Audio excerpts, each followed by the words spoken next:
Canada की जंगल में एक कहानी हवा में घूमती है। यह कहानी है एक पुरानी भयानक पहेली की। रात का एक डरावना जानवर वेंडिगो, एक ऐसा जानवर जो सिर्फ रात को ही नजर आता है।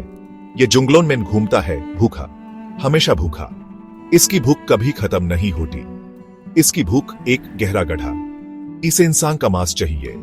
यह एक ऐसी भूख है जो कभी नहीं मिट सकती। जो इससे मिलते हैं वो कभी पहले जैसे नहीं रहते। उनकी जिंदगी हमेशा के लिए बदल जाती है। कुछ कहते हैं ये उनके अंदर समा जाता है, उन्हें राक्षस बना देता है, उन्हें अपने जैसे बना लेता है। क्री लोग वेंडिगो को अच्छी तरह जानते हैं। वो इसे डरते हैं। उन्होंने इसके बारे में कहानियां सुनी है। वो आग के पास कहानियां सुनाते हैं। इसके डरावने चिल्लाने की कहानियां जो पेदोन में गूंजती हैं। यह कहानियां उन्हें याद दिलाती हैं कि अंधेरा कितना भयानक हो सकता है। इसके शिकारों की कहानियां जो पागल हो गए, जो अपनी अकल खो बैठे।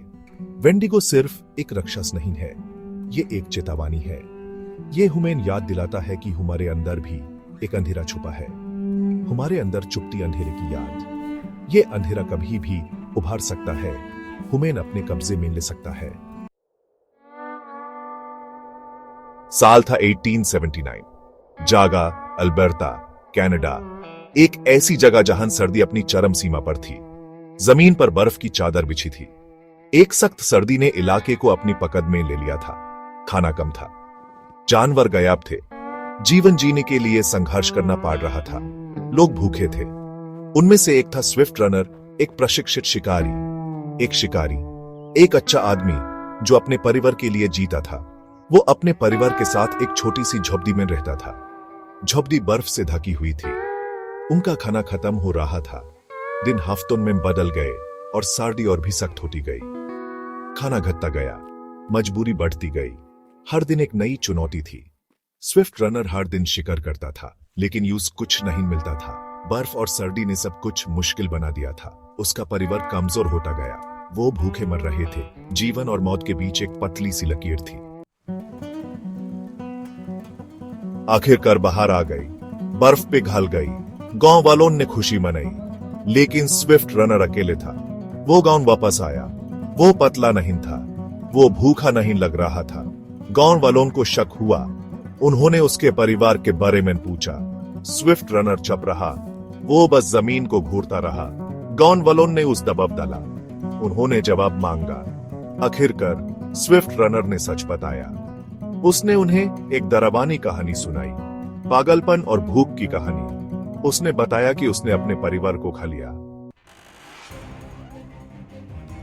स्विफ्ट रनर पर मुकदमा चला। यह मुकदमा उसके जीवन का सबसे बड़ा इम्तिहान था। उसने कोर्ट में कहा कि वेंडिगो ने उसे ऐसा करवाया। उसने अपनी कहानी सुनाई जो सुनने में ही डरावनी थी। उसने कहा कि उसमें वो आत्मा घुस गई थी। उसकी आंखों में डर और परेशानी साफ दिख रही थी, जिसके वजह से वो पागल हो गया। उसकी हालत देखकर सभी लोग हैरान थे। कोर्ट ने उसकी बात नहीं मानी। जज ने कहा कि यह सब बस एक कहानी है। उन्होंने उस कत्ल का दोषी ठहराया। कोर्ट रूम में सन्नाटा छा गया। उस मौत की सजा सुनाई गई। उसका अंत भयानक था। स्विफ्ट रनर की कहानी एक कहानी बन गई। यह कहानी लोगों के बीच घूमती रही। वेंडिगो की ताकत की एक डरावनी याद। यह याद लोगों के दिलों में बस गई। क्या सच में उसमें कोई बुरी आत्मा घुस गई थी? यह सवाल सबके ज़हन में था। या वो हालात का शिकार था? उसकी कहानी ने सबको सोचने पर मजबूर कर दिया। भूख और मजबूरी ने उस पागल बना दिया था। यह सब एक राज बनकर रह गया। इसका जवाब वक्त के साथ खो गया, लेकिन लोग आज भी इस राज को समझने की कोशिश करते हैं। लेकिन वेंडिगो की कहानी आज भी जिंदा है।